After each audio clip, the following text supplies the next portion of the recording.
Coming up on the program, it's all about new gardeners. I'll help you with the questions that you've submitted. Let's roll that intro thing. If you're new to our channel, don't forget to hit the subscribe button.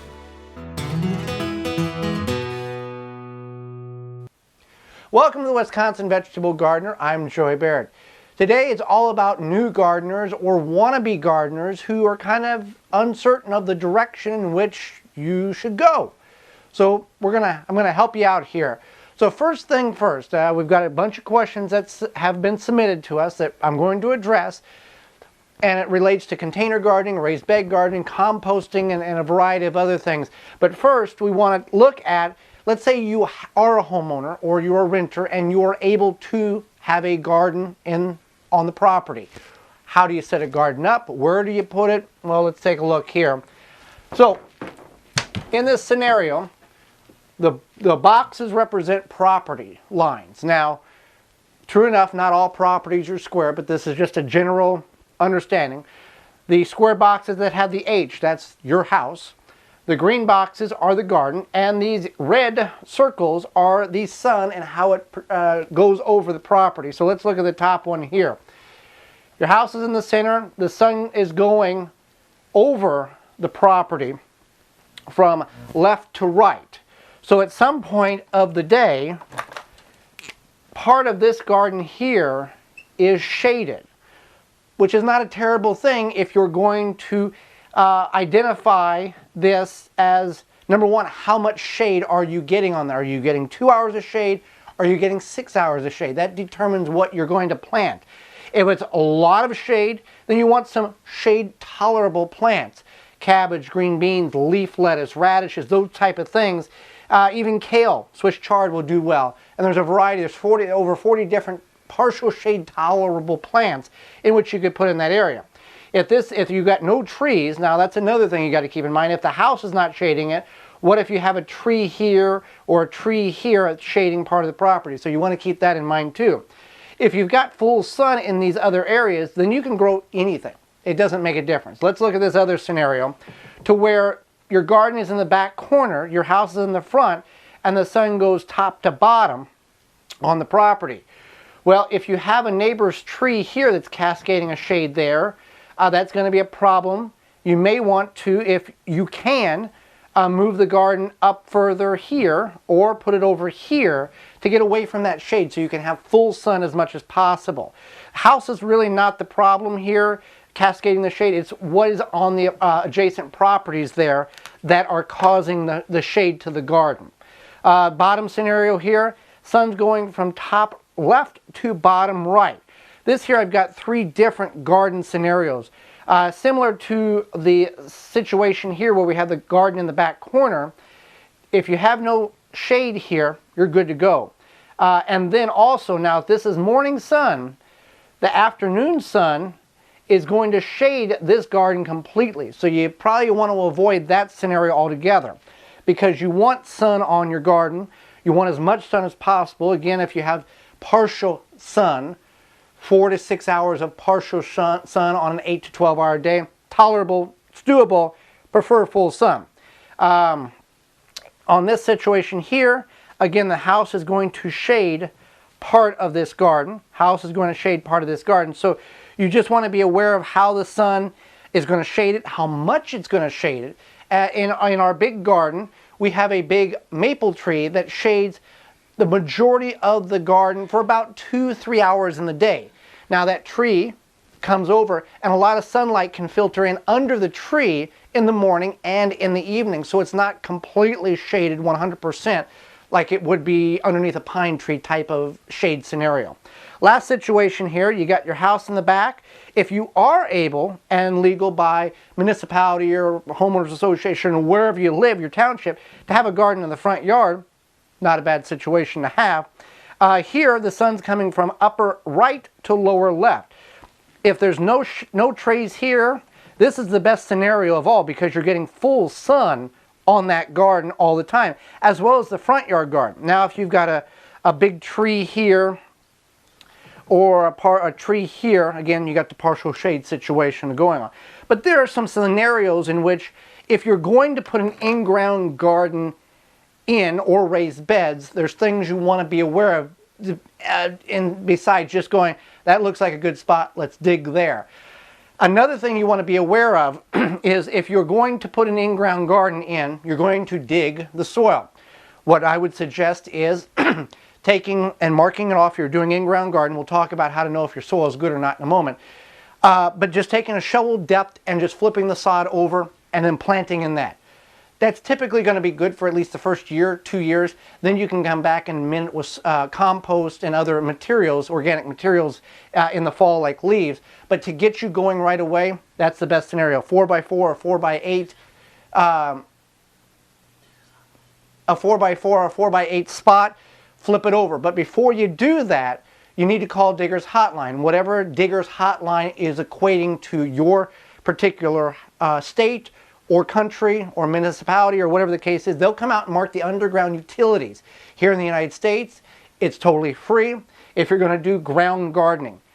Another thing, if you're just going to put raised beds in, let's say you're just going to put a raised bed in the front yard here. Let's say that's your raised bed. 2x10s, 4 foot wide by 20 foot long. You don't have to call Digger's Hotline to put that bed in. I would advise that you do, because Digger's Hotline, if there is, they'll mark all the utilities. Now, if there's cables going in your house, if there's a big conjunction of cables and pipes and electrical stuff right underneath your raised bed and there's an issue, Digger's Hotline doesn't care if you have 16 beautiful tomatoes in that bed. They're going to come in and they're going to flip the bed over and dig in that hole to fix the utility issues, regardless if they have your permission or not. So it'd be nice to know what you have on your yard, so you could always move your bed back a little bit if there is that situation. All right, so we've got that scenario figured out. Let's answer some of the questions in which you have submitted and other gardeners have submitted, because if some people had the question, many of you probably have the question.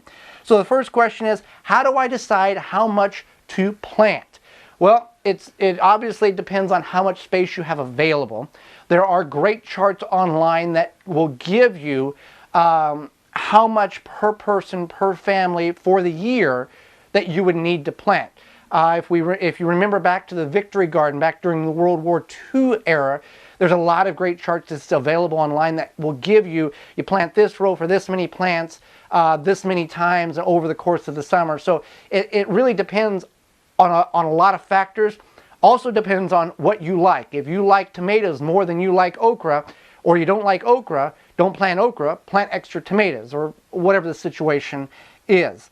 Next question, how do I decide if a ground garden is okay, or if you should make raised beds? I have a clearing in the woods that I want to turn into a garden, and I would like to know how to choose the best setup. Well, if it's a spot in the woods and you have, as we talked about, you have adequate sunlight, the soil should be very nutrient rich, because what falls in the woods, leaves and twigs and all that, and it breaks down and it turns into a very black, nutrient rich soil. So that would be the best scenario if you have an open spot in the woods that you can plant. You also want to be aware of animals, deer, rabbits, squirrels that can get in there and eat. So there's deer repellents, animal repellents, there's barriers in which you can put up, so that's something else you need to be aware of. Now if you're growing in if you're just going to dig the soil up in the front yard, backyard, whatever the case is, there's no way of looking at soil and saying, oh, that soil is good, bad, not good, whatever the case. You can tell by the color if it's clay, if it's loose, if it's sandy, if it's dense.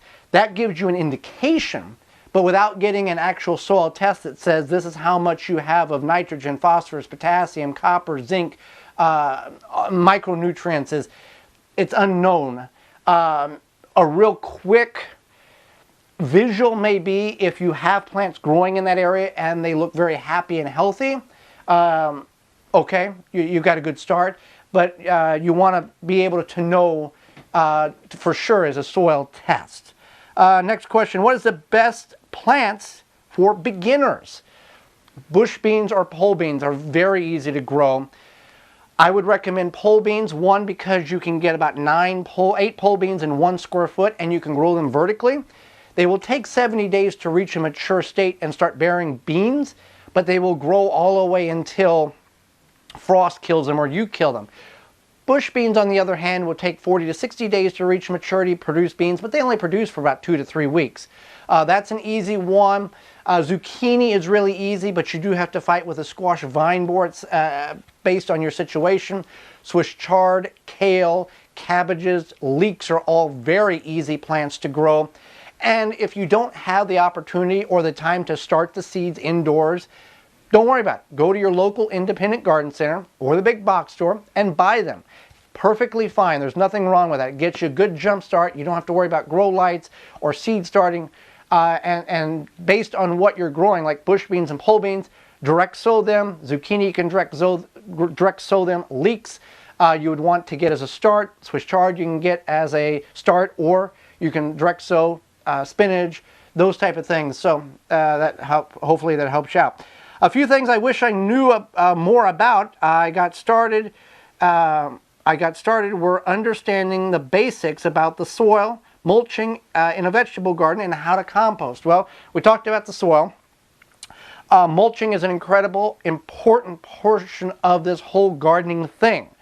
Without mulch, your soil is going to dry out much quicker. You're going to get more weeds potentially because you're not allowing the mulch to smother the weeds out.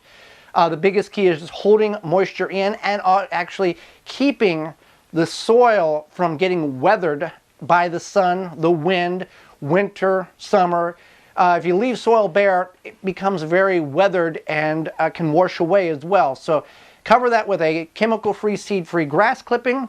You can also, a seed-free grass clipping, I mean that as if you're putting weed and feed on your lawn, don't use that, because that chemical is a 2,4-D that'll kill your broadleaf plants even when it's black soil and it's composted.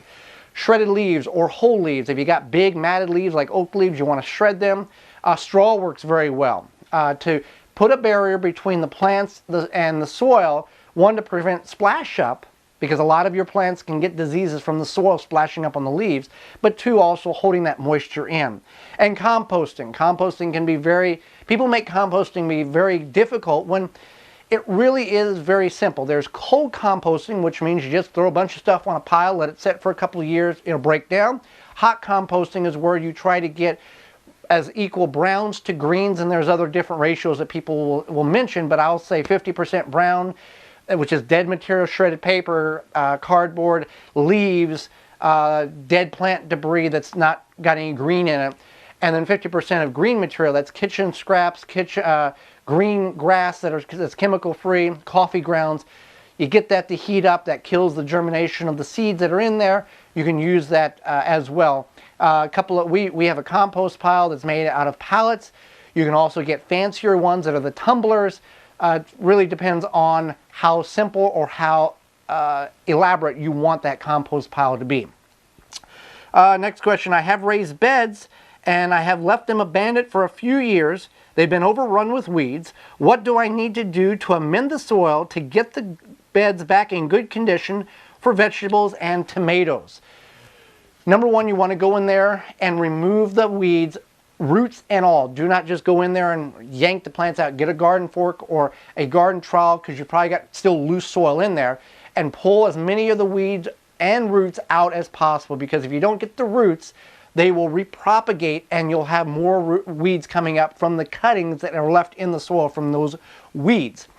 Secondly, if the bed is 2 by 8 and the soil has sunk 2 inches, so now you've really only got 6 inches of soil in there, just get a couple of bags of bagged compost, put in there, level it off, don't mix it in, because when you water and it rains, it'll mix in with the native soil, and go ahead and plant. Go ahead and add your normal recommended rate of organic fertilizer at the time of planting, and you will be fine for tomatoes and vegetables, and no issue at all.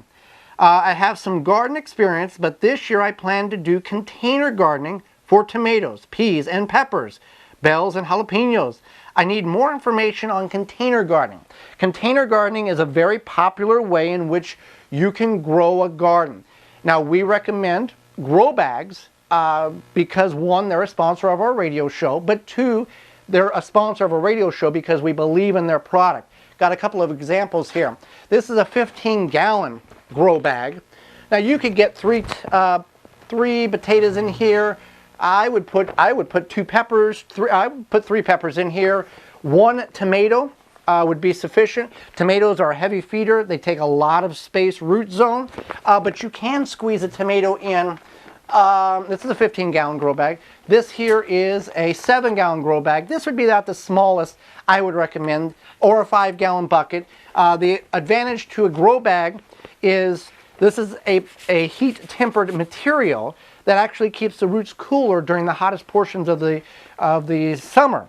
We see some grow bags that are black absorb the heat so rapidly that it actually can burn the roots. So that's something. And these are porous. The water will percolate through these, and they actually will root prune, which means as the roots hit the side, they'll, instead of one root, then it'll break off and do multiple roots, and more roots allow more nutrients to be picked up. And these work good on a patio, porch, deck, whatever the case is. This here is a 3-gallon molded container from Root Maker. We've grown peppers, 1 pepper in a container like this, and a big bell pepper that had beautiful peppers on it. Very successful. These are all from rootmaker.com. 10% off when you use coupon code TWVG at checkout. So just something to help you along. You can do tomatoes if you want to do, this is a 2-gallon bag. They have up to 60-gallon grow bags. This is a 2-gallon, and they each even have a 1-gallon. And we've grown container tomatoes, which is a tiny Tim tomato that gets about 12 inches high.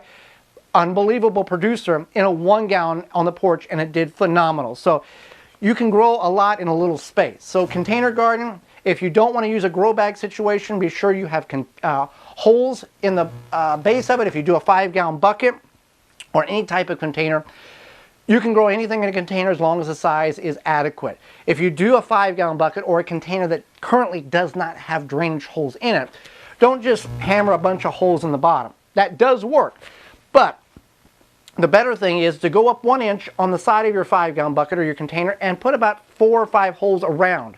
What that will allow the container to do is actually create that 1 or 2 inch bottom as a water reservoir, and then once that gets full, then it will run out the overflow, and then as the soil begins to dry out, it will pull that moisture back up into the plant, and actually will save you if you forget to water, but also kind of has a water reservoir there for the plant if it gets really hot. So that's a good thing there.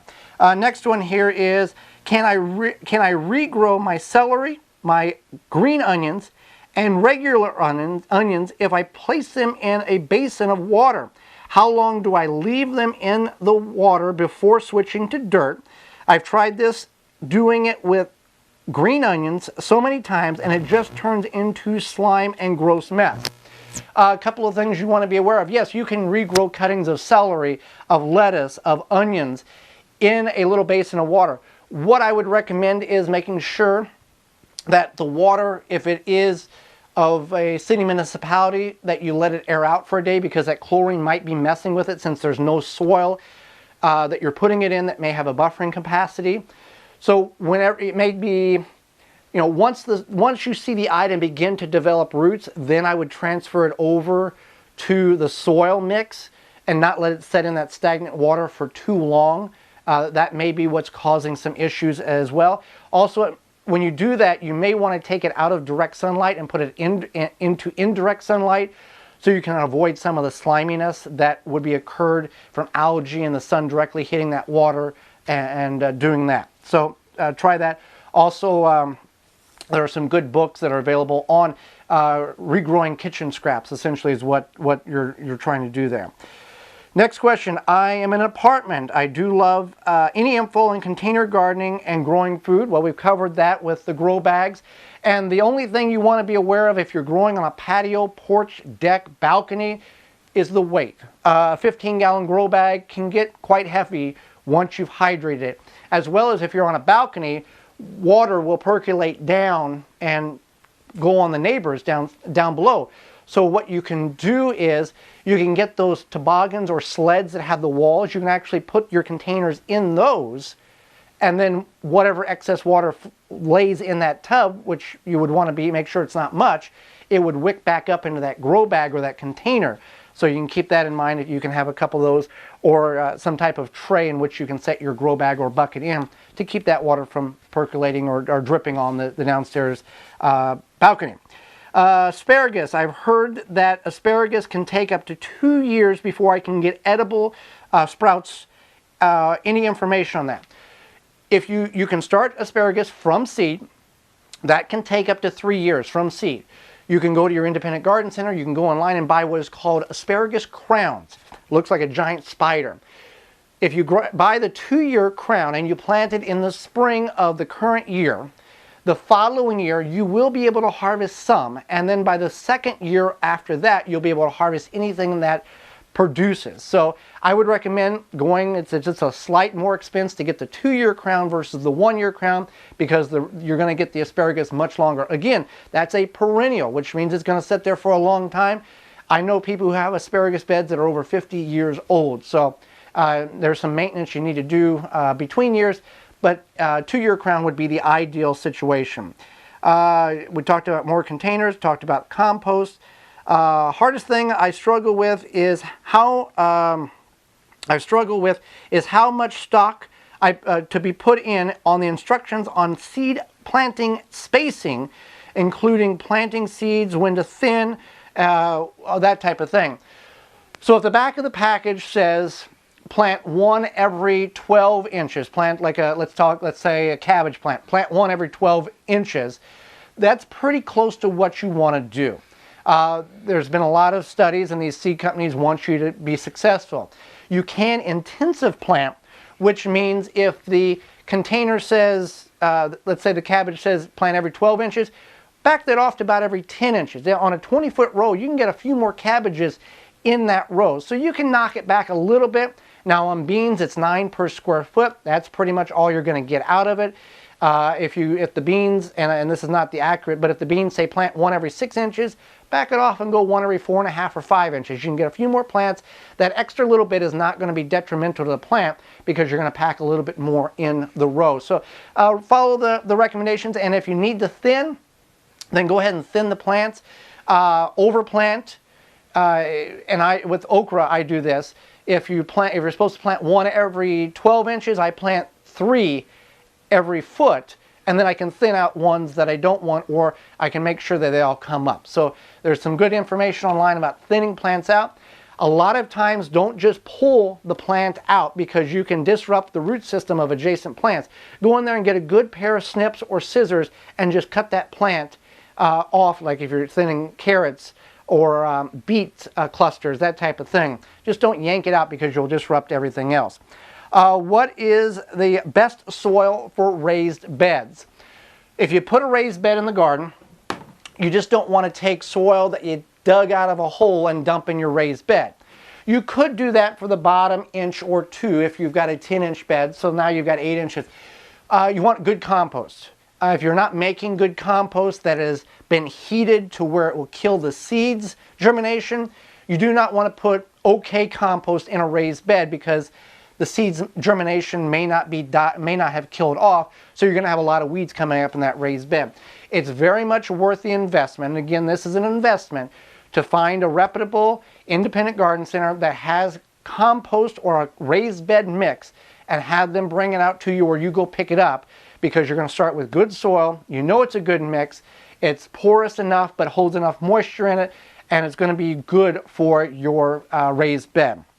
And finally, the last question is, when is the right time to plant? Well, it all depends on what you're planting and where you live. We're all living in different growing zones, and you can go to your favorite search engine and type in your zip code, growing zone, or growing zone, and put your zip code. It'll, growing zone 4, 3, 7, 10, whatever the case is. That will determine what plants will be good in your growing zone. And average last frost date is also important, because that will give you an indication of when things can be planted, one, outdoors and or indoors. Tomatoes, 6 to 8 weeks before your last average frost date. So you put your zip code in, last average frost date of, put your zip code in. If it's May 1st, for example, that doesn't mean May 2nd you can go ahead and plant your tomatoes. It all determines, it's a guideline on when you can get your plants large enough to take outside, but again, you have to look for that long-range forecast. Spinach, leaf lettuce, Brussels sprouts, cabbage, kohlrabi, all can be planted early prior to your last average frost date. Depending on when you are, you look for your local university extension office online, or give them a call, and they will give you, or they'll provide you with a resource on where the best time to plant these plants are. Also, you have to use a little common sense. If you can plant something 4 weeks before your last average frost date, and it looks good today and tomorrow and the next day are all 45 to 50 degrees for daytime highs, but the long-range forecast shows it's going to be 27 and 4 inches of snow, you need to be aware of, this is not a good time to plant it. You need to hold off on that. So hopefully this has helped you. Obviously, we are not able to cover everything that you would need to know as a new gardener, a beginner gardener, because the video would be 3 hours long. And you're always welcome to send us an email at gardentalkradio@gmail.com with any of your questions. We've got over 1,600 videos on YouTube at our YouTube channel, The Wisconsin Vegetable Gardener, and our website, thewisconsinvegetablegardener.com. Plenty of resources that we can help you make your garden a successful growing season. Thanks for watching. As always, subscribe, comment, rate. This has been The Wisconsin Vegetable Gardener. For more information, please visit thewisconsinvegetablegardener.com.